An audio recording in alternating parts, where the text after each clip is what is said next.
I know I've harped on this point several times, but when I was reading the original Sandbox game, it was the it was an incongruity that really struck me and left an impression.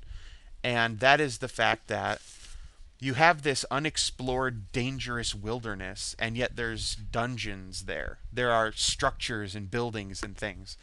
And the guy who wrote the original Sandbox campaign never explained it. Whenever anybody would ask him about details of his campaign, he would, excuse me, he would say, the details of my campaign are not important. What's important is just to get across the idea of this sandbox paradigm. And so that always, I never got any resolution on it. So when it came to Trokair, I decided I will definitely explain where this stuff comes from. And we already mentioned in the earlier videos that there was a civilization on this land, and it fell into ruin. But we never mentioned how it fell into ruin, I don't believe. So I decided, well, there's a number of different ways you can have a civilization fall into ruin. You can have a plague sweep across the land and wipe everybody out. And because, hundreds of years may have passed between when that plague swept through and when the sandbox game begins, you don't expect to find, a bunch of rotting corpses in the street everywhere. Decomposition, wild animals, it will, the telltale signs of this massive plague, assuming it only affects like humans and dwarves and elves and not animals, will have disappeared.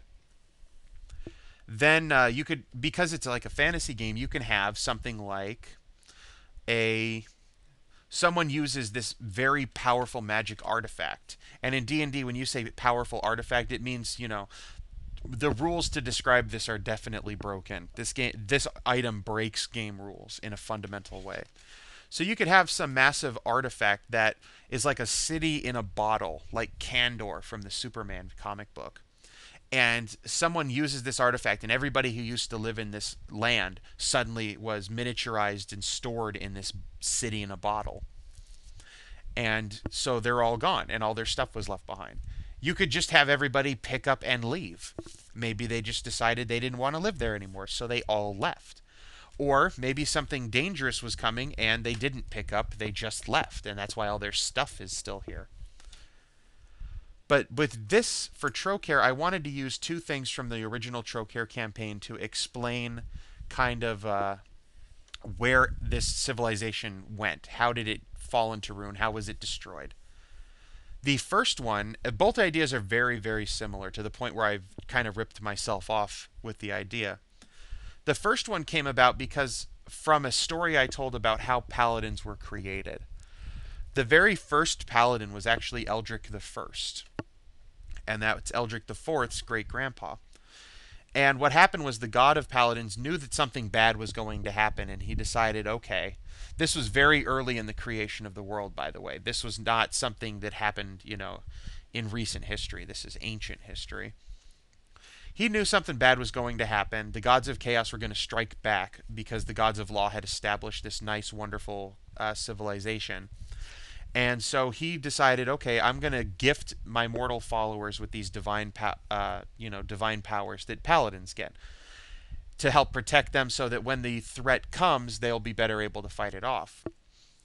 And each of the four Eldrics had their own special little thing that they had to do in order to fix this. The important ones here were Eldrics III and IV. In the northern mountains, a portal to the abyss was opened, and demons, innumerable hordes of demons, began spilling out of this portal across the land. And humanity was not, they had no clue this was coming, they were not ready for it, and they were slaughtered.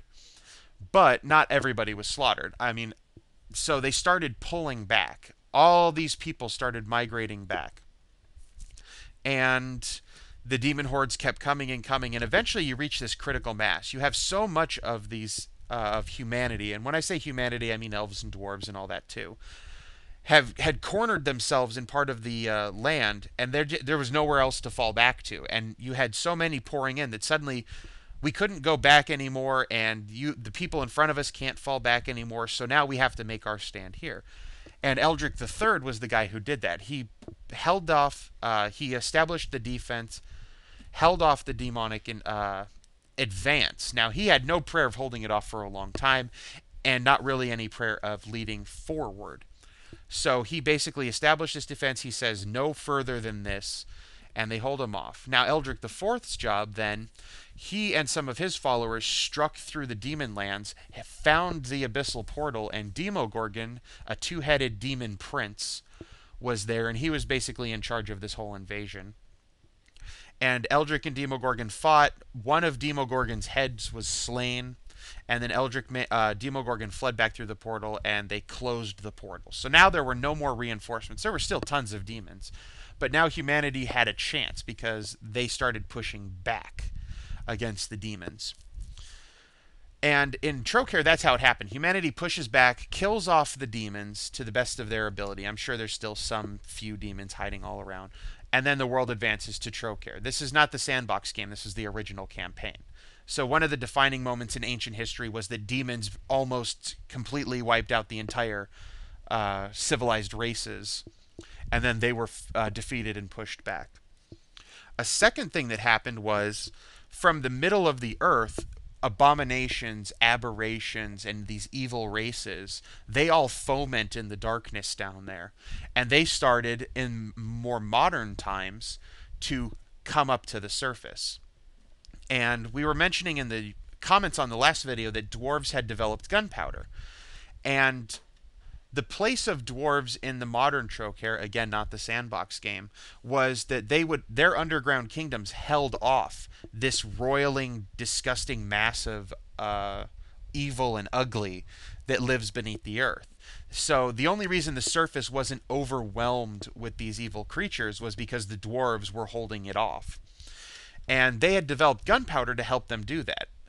Dwarves do not reproduce as fast as these underground orcs and goblins and drow and mind flayers and what have you.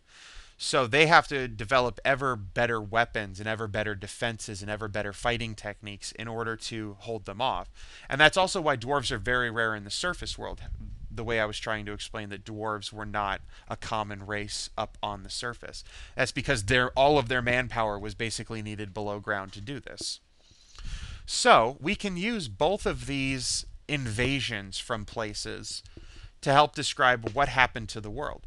I planned in the sandbox game there was still going to be the demonic portal and it was still going to be open. There just wouldn't have been hordes and hordes of demons crawling out. The closer you get to that portal, which would be way off in the distance in the far northern mountains where it would take PCs a while to get to, you would encounter increasingly numerous and increasingly powerful demons to fight, and then there would be the demon portal itself. And then you could go through it into the abyss, and there would be further adventure there, or you could try to close it. All is fun and games. And that's good for the sandbox game. Likewise, the underground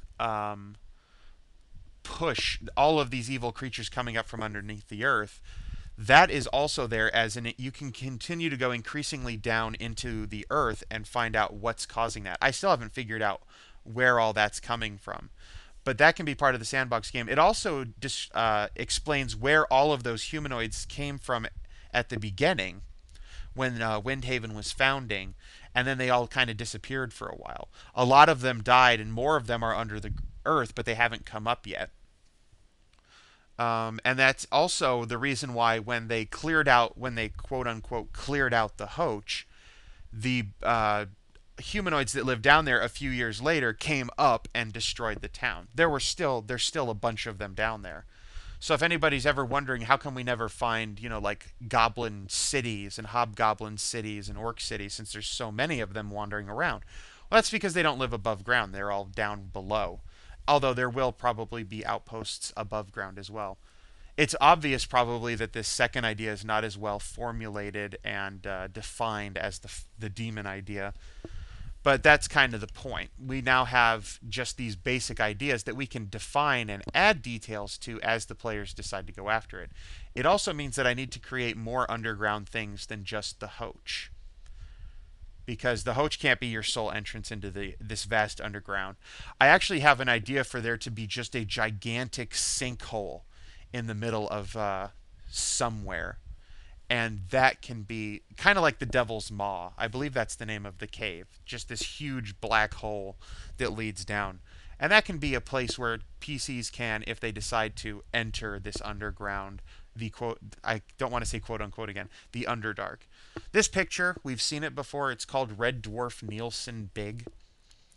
And this is kind of like what you would expect the Abyss or the Hellscaped Trokair to look like, after a bunch of demons and stuff come through.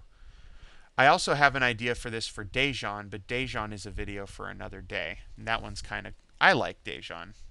It's probably the most Final Fantasy I ever get. So, bye-bye.